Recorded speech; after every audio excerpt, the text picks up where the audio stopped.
स्वे स्वे कर्मण्यभिरतः संसिद्धिं लभते नरः स्वकर्मनिरतः सिद्धिं यथा विन्दति तच्छृणु यथा विन्दति तच्छृणु।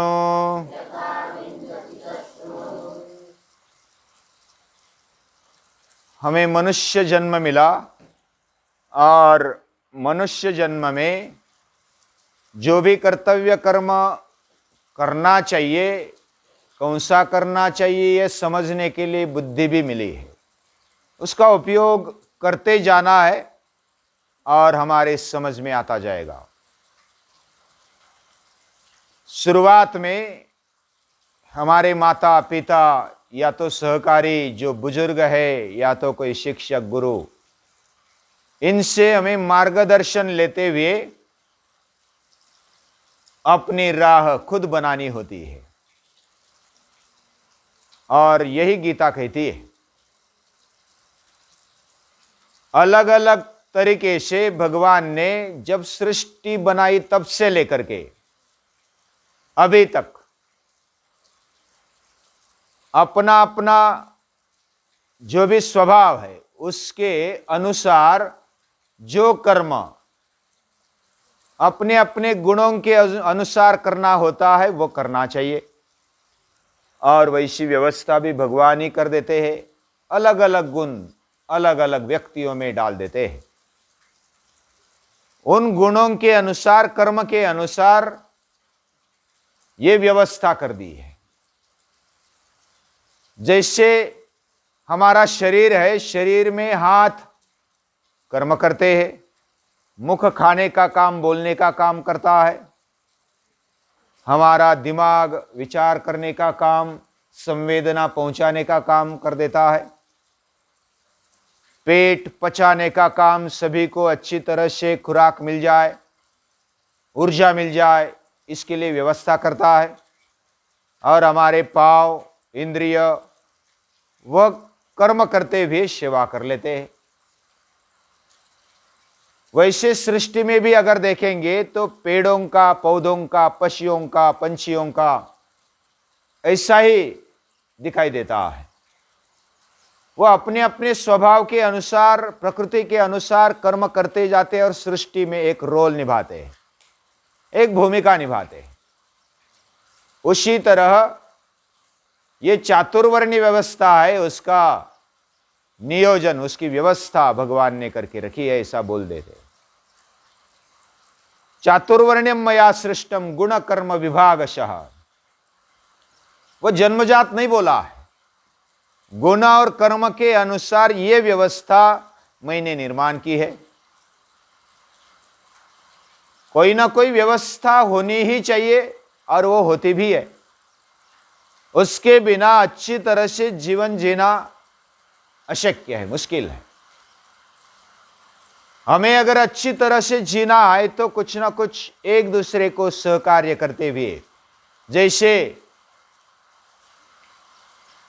सहयज्ञा प्रजा सृष्टवा पुरोवाच प्रजापति, जब से सृष्टि निर्माण हुई तब से प्रजापति ने, यानी जिन्होंने ये सृष्टि निर्माण की, प्रजा निर्माण की, उस समय से लेकर के कुछ नियम बनाए और कुछ स्वभावता नियम डाल दिए, सृष्टि में डाल दिए।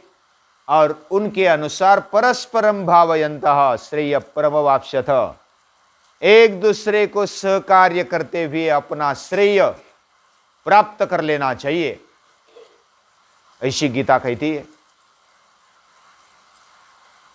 ब्राह्मण ब्राह्मणों का काम करे। ब्राह्मण किसको बोलते हैं? शमो दमस्तपशौचम शांतिरार्जवमेव च ज्ञानम विज्ञानम आस्तिक्यम ब्रह्म कर्म स्वभावजम। उसमें इंद्रियों पर कंट्रोल है, मन संयम है, तपश्चर्या है, शुचिता है, शारीरिक, मानसिक, वाचिक और आत्मिक शुद्धता हमारे जीवन में होनी चाहिए।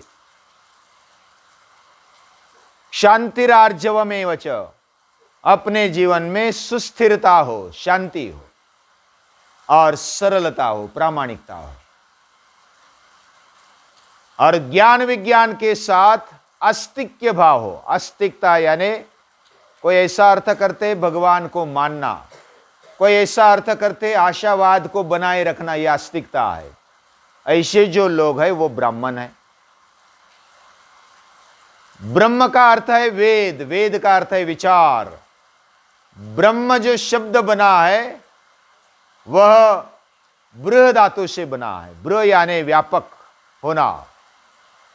ये ब्रह्म व्यापक है, जो व्यापकता को सभी ओर ले जाता है। ब्रह्मम नयति इति ब्राह्मणः, जो ब्रह्म को लेकर जाता है, व्यापकत्व को लेकर जाने वाला ब्राह्मण है। घर घर लेकर जाने वाला, झुपड़ी झुपड़ी में लेकर जाने वाला ब्राह्मण है। ऐसा ब्राह्मण कैसा जीवन जीता है? वैयक्तिक जीवन। वह शम दम दान तप शांतिरार्जवमेव च, शांतिरार्जवम, सरलता, ज्ञान विज्ञान के साथ वो आस्तिक्य भाव टिकाए रखता है, अपना भी टिकाए रखता है, सभी सृष्टि का, समाज का टिकाए रखता है। यह ब्राह्मण होता है। ब्राह्मण को बिना कारण वेदों का अध्ययन करना चाहिए। निष्कारणेन ब्राह्मणेन षडांगादि वेदोध्ययश्च ज्ञेयश्च, बिना कोई कारण। आज सभी फायदे के लिए पूजा भी, अगर कुछ दक्षिणा मिलती है, कुछ पैसा मिलता है तो पूजा करते हैं, और जो भी हमारे अनुकूल है, स्वार्थ के अनुकूल है, वही कर्म करते हैं। बाकी निस्वार्थ भाव से कर्म करने वाले आज बहुत कम ब्राह्मण हैं। ब्राह्मण एक व्यवस्था है। ये विचारों को, ब्रह्म के विचारों को ले जाने वाली व्यवस्था, ये भगवान ने करके रखी है। लेकिन हम स्वभावतः, मेरा स्वभाव क्या है वो समझ में नहीं लेते हैं, और फिर कर्म चूक जाते हैं, कर्तव्य कर्म चूक जाते हैं। क्षत्रिय कैसा होना चाहिए? शौर्यम तेजो धृतिर्दाक्ष्यम युद्धे चाप्य पलायनम। ये क्षत्रिय शौर्यवान होना चाहिए, शूरता वीरता उसमें होनी चाहिए, तेज होना चाहिए, धैर्य होना चाहिए, दक्षता होनी चाहिए, युद्ध में डटकर खड़े रहने की वृत्ति होनी चाहिए। ऐसे क्षत्रिय हो।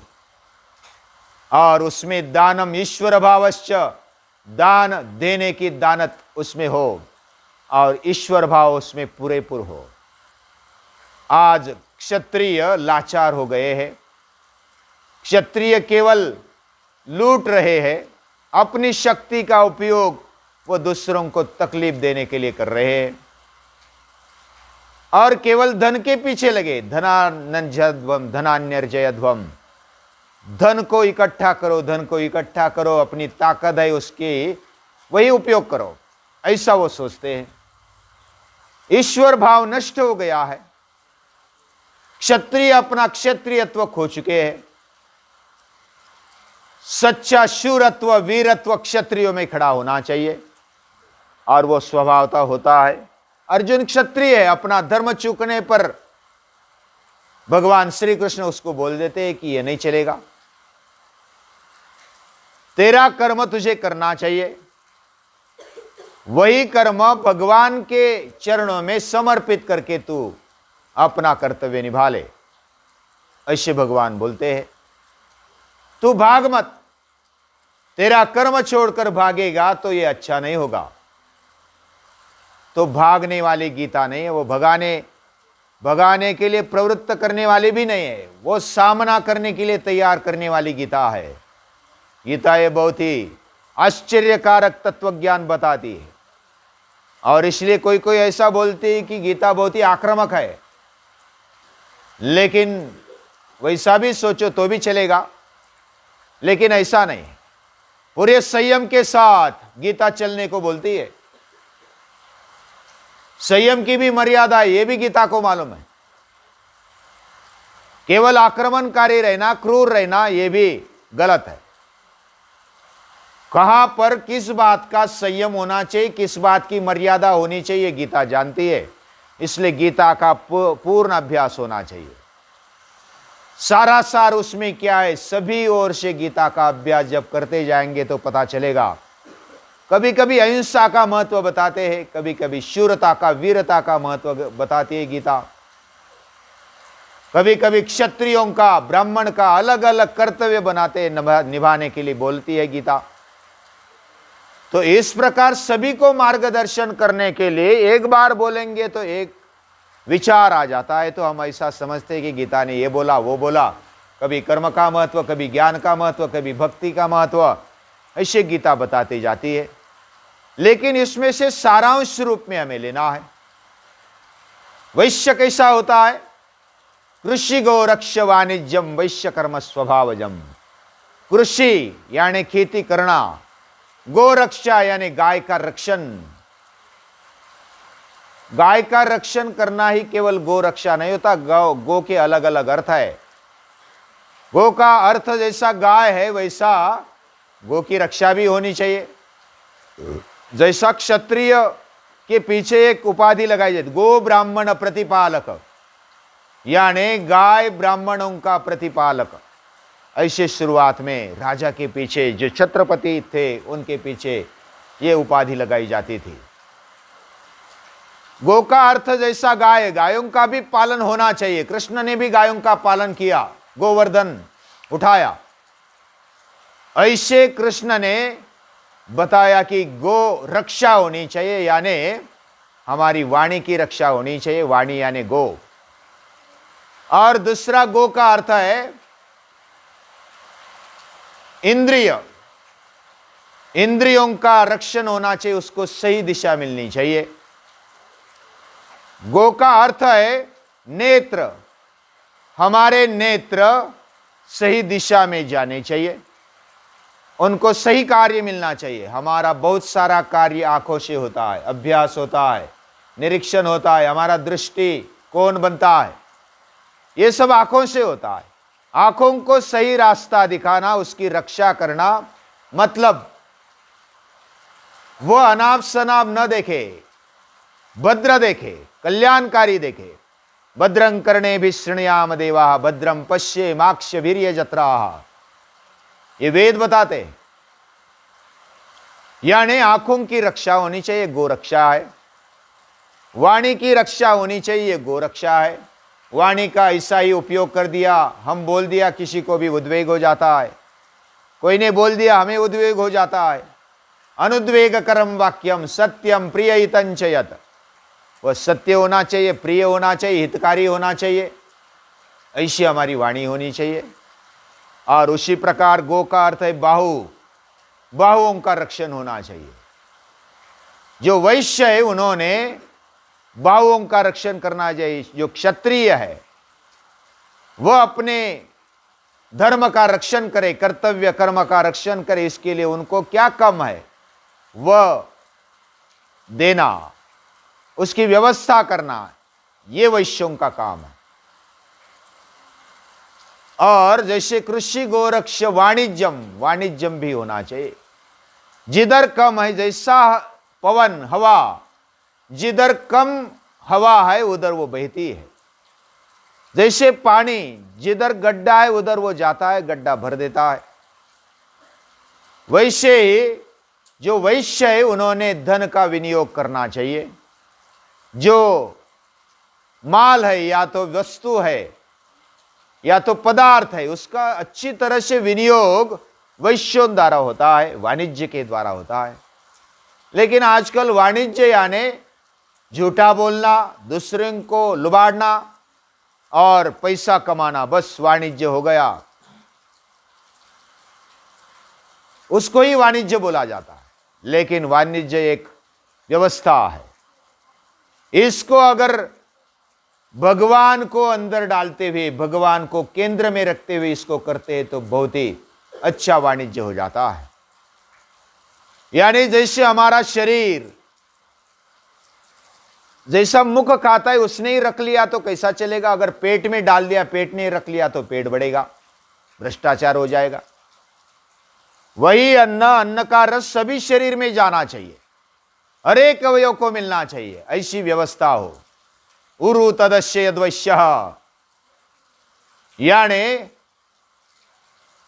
हमारे अंदर जो व्यवस्था चल रही है शरीर के अंदर वैसी व्यवस्था हो, और जो शूद्र है परिचर्यात्मकम कर्म शूद्रश्यापि स्वभावजम, जो सेवा धर्म है, सेवा कार्य है, उसको निभाना ये शूद्रों का काम है।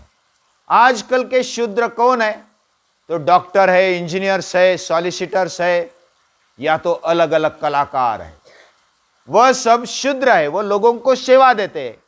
चर्मकार है, टाटा है, बाटा है, वह सभी शूद्रों का काम करते हैं। यानी परिचर्यात्मकम कर्म, सेवा देना, अलग अलग प्रकार से सेवा देना, यह शूद्रों का काम है। आज शूद्र बड़े श्रीमंत है, उनको बड़ा महत्व आया है, लेकिन शूद्र का गलत अर्थ किया जाता है। शूद्र यानी क्षुद्र, हल्का, लेकिन ऐसा नहीं है। शूद्र ये सेवा का काम देते हैं। हमें गाड़ी या तो वस्तु उसका विनियोग या तो उसकी सेवा में जो दुरुस्ती है उसको भी करना, यह सेवा धर्म है। शुश्रूषा करना, आरोग्य के बारे में या तो अलग अलग तरीके से शुश्रूषा करना, यह सेवा है। तो यह शूद्रों का काम, अपना कर्तव्य समझकर जो करता है वह समाज अच्छा होता है। इस प्रकार व्यवस्था होनी चाहिए। व्यवस्था जैसे कुटुंब में होती है, हमारे शरीर में होती है, इस सृष्टि में व्यवस्था है, ऐसी व्यवस्था आजकल बिगड़ गई है। कोई कौन सा भी कर्म ले लेता है, दूसरों का पेट कैसा अच्छी तरह से भरे, ऐसी व्यवस्था होनी चाहिए। सभी को अच्छा खाना मिलना चाहिए, अच्छा रहने को मिलना चाहिए, अच्छी व्यवस्था होनी चाहिए। अभी आज के तारीख में क्या करना चाहिए, सोचते सोचते मेरे मन में ऐसा आया, हम स्वयं पूर्ण बने, हमारा शरीर अच्छा हो, हमारा दिमाग ब्राह्मणों का काम करे, हमारे बाहु क्षत्रियों जैसे बलवान हो, हमारे जीवन में प्रबंधन अच्छा हो, व्यवस्था अच्छी हो, और हम सेवाभावी रहे। यह स्वयं पूर्ण बनने के लिए हमें प्रयत्न करना चाहिए, और जिधर कम पड़ता है उधर खड़े रहने के लिए तैयार हो जाना चाहिए। आज मिक्स हो गया है, यानी व्यवस्था में जो करने लगते, एक करने लगते तो सभी वही करने लगते। व्यापार में, धंधे में जाहिरातबाजी हो गई है, बिना जरूरत के माल खपाना यह वृत्ति बन गई है, जमाखोरी बन गई है, अलग अलग प्रॉब्लम आ गए हैं। मुझे सेवा भाव से अपना कर्तव्य कर्म करते जाना है। अभी आज ब्राह्मण, सच्चे ब्राह्मण की आवश्यकता है तो मैं ब्राह्मण बनूंगा, अभ्यास करूंगा, क्षमा दम तप शौच मेरे जीवन में लाने का प्रयास करूंगा। मैं भी कम से कम नहीं पूरा तो छोटा सा ब्राह्मण बन सकता हूं। मुझे जो योग्य विचार लगा वो दूसरों के पास ले जा सकता हूं। मैं मेरे शरीर को अच्छा बनाऊंगा, जो मेरी शक्ति है वो दूसरों के संरक्षण में लगाऊंगा, जो अच्छे विचार है उनको बढ़ाऊंगा, ईश्वर भाव बढ़ाऊंगा। मैं मेरे पास जो है उसका अच्छी तरह से विनियोग करूंगा। अगर ज्यादा धन आ गया तो जो योग्य दान करूंगा, देशे काले च पात्रे च, ऐसा दान मैं करूंगा। इस प्रकार मेरे पास जो शक्ति है उससे सेवा करूंगा, यानी जिसको आवश्यकता है, सचमुच आवश्यकता है, उसकी सेवा करूंगा। ये अगर ध्यान में रखेंगे तो अपने आप समाज की व्यवस्था अच्छी होने लगेगी। सरकार का भी कुछ कर्तव्य होता है, अलग अलग ड्यूटीज हर एक को बांध देते हैं सरकार भी। जैसे आज के प्रधानमंत्री ने खिलाड़ियों को काम में लगाया, तो मुझे कुछ मांगता हूं। मैं क्या मांगता हूं कि हमारा शरीर बनना चाहिए, हमारी वृत्ति खिलाड़ू होनी चाहिए, जीवन अच्छा जीना चाहिए। इसके लिए हर एक स्कूल में जाओ, उधर एक भेंट दे दो, यानी मुलाकात करो, उनके साथ खेलो, बातें करो। तो ये बात करने पर, सुसंवाद करने पर प्रेरणा मिल जाती है एक दूसरे को। तो एक दूसरे की जो शक्ति है, कला है, इसका आदान प्रदान होना चाहिए। यह बात महत्वपूर्ण है। समाज में जो आवश्यकता है वह ध्यान में रखते हुए, अभ्यास करते हुए उसको पहुंचाना, मेरा भी जीवन अच्छा बनाना। और जैसे मैं परावलंबी पहले होता हूं, बाद में स्वावलंबी होना, स्वावलंबी होने के बाद परस्परावलंबन करना। गीता यही कहती है, परस्परम भावयंत श्रेय परमवाप्स्यथ। ऐसी व्यवस्था अगर खड़ी हो जाती है, उसके लिए थोड़ा मेहनत, कष्ट चाहिए और अभ्यास करना चाहिए। अलग अलग तरीके से पूरे सृष्टि का, मानव मात्र का अभ्यास होना चाहिए। यह अभ्यास से हम इसमें कुछ ना कुछ सॉल्यूशन निकाल सकते हैं। स्वे स्वे कर्मण्यभिरता संसिद्धिम लभते नरः। अपने अपने कर्म के अनुसार, क्षमता के अनुसार, नैपुण्य के अनुसार हम अपना दे सकते हैं, अपना कौशल्य दे सकते हैं। और जो कौशल्य देता है, स्वे स्वे कर्मण्यभिरता संसिद्धिम लभते नरः, अपनी संसिद्धि पाने के लिए अपना कर्तव्य कर्म करते जाना है। जो भी रोल हमें आया है, हमें विद्यार्थी का रोल आया तो अभ्यास करेंगे, हमें सैनिक का रोल आया है तो लड़ेंगे सीमा पर, हमें अगर गृहस्थी का रोल आया तो अच्छी तरह से निभाएंगे, हम अगर सेवा भाव में गए तो सेवा करेंगे, केवल मेवा के लिए सेवा नहीं करेंगे। पेट भरना चाहिए, ये बात है, लेकिन केवल पेट भरने के लिए ये कार्य हो, कर्म हो, ऐसा नहीं होना चाहिए। थोड़ा उदार दृष्टिकोण रखते हुए कर्म करना चाहिए। तो इस प्रकार अगर हम अभ्यास करते हुए, शक्ति को बरकरार रखते हुए, व्यवस्था को बनाते हुए अपना धर्म निभाते हैं, तो व्यवस्था बन सकती, क्यों नहीं बन सकती। कोई भी समय बेकार नहीं होता, या तो कोई भी समय अशुभ नहीं होता है। उल्टा इस युग में हमें जन्म दिया, इसका शुक्रिया अदा करना चाहिए। भगवान ने हम पर विश्वास रखा है कि कलयुग में जन्म दिया है, हमारे अंदर इतनी शक्ति है, इसलिए तो जन्म दिया होगा। यह शक्ति को पहचान के हम कुछ ना कुछ सॉल्यूशन निकाल सकते हैं। भले हम इतना बड़ा कर्म नहीं कर सकेंगे, लेकिन जैसे मोमबत्ती कर्म करती है वैसा कर्म करेंगे, छोटा सा कोना ही से प्रकाशित करेंगे। इस बात को लेकर अगर हम अभ्यास करते हैं तो स्वकर्म निरत सिद्धिम यथा विंदति तत्शृणु। कैसे हमारा स्वकर्म से हम सिद्धि प्राप्त कर सकते हैं, थोड़ा और आगे भी देखेंगे, लेकिन अभी आज समय हो चुका तो आज रुकते हैं। सभी को नमस्कार है।